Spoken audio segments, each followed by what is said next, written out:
দীর্ঘ সংঘাতের অবসান ঘটিয়ে একীভূত সিরিয়া গড়ার পথে বড় পদক্ষেপ নিয়েছেন দামাস্কাস ও এসডিএফ। শুক্রবার সিরিয়ার কেন্দ্রীয় সরকার কুর্দি নিয়ন্ত্রণাধীন সিরিয়ান ডেমোক্রেটিক ফোর্সেস বা এসডিএফ এর সাথে পূর্ণাঙ্গ ঐক্য চুক্তির ঘোষণা দিয়েছে, যার আওতায় এসডিএফ এর সামরিক ও প্রশাসনিক কাঠামো ধাপে ধাপে কেন্দ্রীয় সরকারের সাথে একীভূত হবে। চুক্তির শর্ত অনুযায়ী সামনের সারির রণক্ষেত্রগুলো থেকে সৈন্য প্রত্যাহার করা হবে। হাসাকা এবং কামিশলি শহরের কেন্দ্রীয় এলাকায় প্রবেশ করবে স্বরাষ্ট্র মন্ত্রণালয়ের নিরাপত্তা বাহিনী। এছাড়া সীমান্ত চেকপোস্ট এবং সরকারি প্রতিষ্ঠানগুলোর পূর্ণ নিয়ন্ত্রণ নেবে দামাস্কাস। এক দশকেরও বেশি সময় পর সিরিয়ার কুর্দি নিয়ন্ত্রিত অঞ্চলের বিস্তৃত ভৌগোলিক এলাকা দেশটির মূল ভূখণ্ডে যুক্ত হচ্ছে। এক বছর আগে ঐক্যবদ্ধ সিরিয়া প্রতিষ্ঠার স্বপ্নকে চ্যালেঞ্জ হিসেবে নিয়েছিলেন প্রেসিডেন্ট আহমেদ আল শারা। বছর পেরিয়ে সেই স্বপ্ন পূরণে সিরিয়ানদের কাছে সমর্থন ও প্রার্থনা কামনা করেন তিনি। এক্সপোস্টে ঐক্যবদ্ধ সিরিয়া গঠনে সুদৃঢ় ন্যায় বিচার, স্থিতিশীলতা ও সিরিয়ানদের মর্যাদা ফেরানোর প্রতিশ্রুতি ব্যক্ত করেন আল শারা।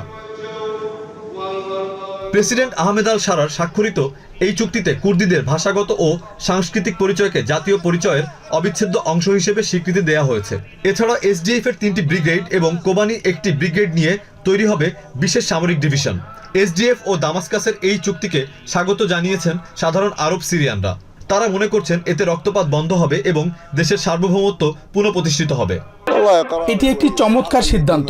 এতে রক্তপাত বন্ধ হবে। সিরিয়ার সব মানুষ একসাথে মিলেমিশে থাকার জন্য এটি একটি মহৎ উদ্যোগ।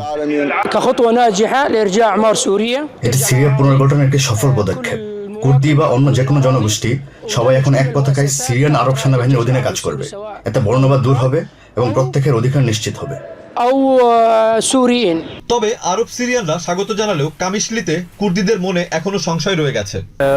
সিরিয়ান নিরাপত্তা বাহিনী যদি কেবল সরকারি অফিসে সীমাবদ্ধ থাকে তবে তা মেনে নেওয়া যায়, কিন্তু তারা যদি বিপুল সংখ্যায় এসে শহরে ছড়িয়ে পড়ে তবে আমরা তা গ্রহণ করব না, কারণ তাদের উপর এখনো আমাদের আস্থা ফেরেনি। মূল সমস্যা হলো কুর্দি জনগণের অধিকারগুলো এখন অস্পষ্ট। শুধু সাংস্কৃতিক অধিকার যথেষ্ট নয়। আমাদের দাবি নিরাপত্তা বাহিনীতে স্থানীয়দের প্রাধান্য থাকতে হবে, অন্যথায় বিপুল সংখ্যক কেন্দ্রীয় বাহিনীর উপস্থিতি মানুষের মনে গণহত্যার আতঙ্ক তৈরি করতে পারে। অখণ্ড সিরিয়া গড়ার এই স্বপ্ন বাস্তবে রূপ নেয় কিনা সেটা এখন নির্ভর করছে দেশটির আরব ও কুর্দিদের পারস্পরিক আস্থা বিশ্বাসের বন্ধন কতটা মজবুত হয় তার উপর।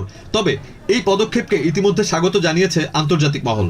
প্রতিবেশী ইরাকের কুর্দিস্তান অঞ্চলের প্রেসিডেন্ট নেচিরভান বারজানিও এই চুক্তিতে শান্তিপূর্ণ সিরিয়া গঠনের গুরুত্বপূর্ণ পদক্ষেপ বলে অভিহিত করেছেন। Zahid Kakun, TVN24 news desk.